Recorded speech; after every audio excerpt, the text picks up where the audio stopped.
cherry on top natin. Yan, so mga hilig sa exotic dyan, ganun. So, ayan na, this is 2020 Cherry Tiggo 8. Okay, luxury siya, premium, okay. Ang mileage na i-check natin later sa loob. Guys, do some research na lang about dito sa sasakyan na to. Pero ano siya automatic siya lahat. Ganun. Pakita ko sa inyo later. Magiging bias kung halimbawa Chinese car man yan. Dahil, di ba, ba't yung Geely naman, yung MG, tapos yung BYD, di ba, kinukumpit niya si Tesla, pero may mga bumibili, di ba? So, parang lumalaban si Chinese brand sa atin. So, before ko i-demo sa inyo, ang presyo niya is 698,000 pesos SSS only. Automatic power window roll-up na rin siya. Unlock na natin siya. Tingnan nyo guys, ayan, ganyan.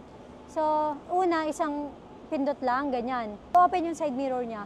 And then kapag pinrest nyo na matagal, kunyari galing kayo sa initan, ganyan, yung ano niya, yung windows niya, bababa na siya ng kusa. So, halimbawa, kunyari, syempre nakapark kayo sa initan, yung init sa loob, makalabas na yung mapapasukan na siya ng hangin. So, pagpasok hindi na siya sobrang init. Kaka-elegante ng loob nito guys. 7-seater to guys ha. FYI.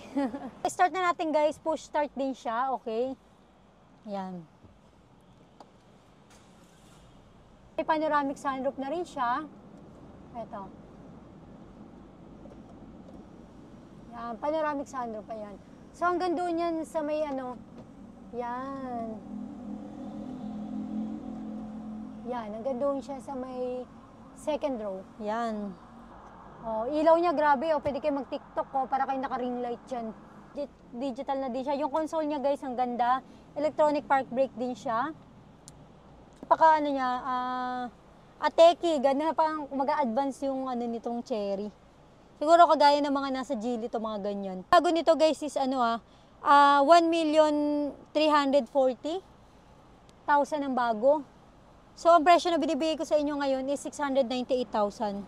Kaya bumili ng bagong SUV na ganito. Tapos 7-seater doon. Tapos naka-leather seat siya lahat. 360-degree camera din siya. Ayan. So, sobrang linaw guys. So, pag magpa-park kayo, parang Nissan Terra din. So, pag magpa-park kayo, di kayo mahirapan. Cherry Tiggo 8.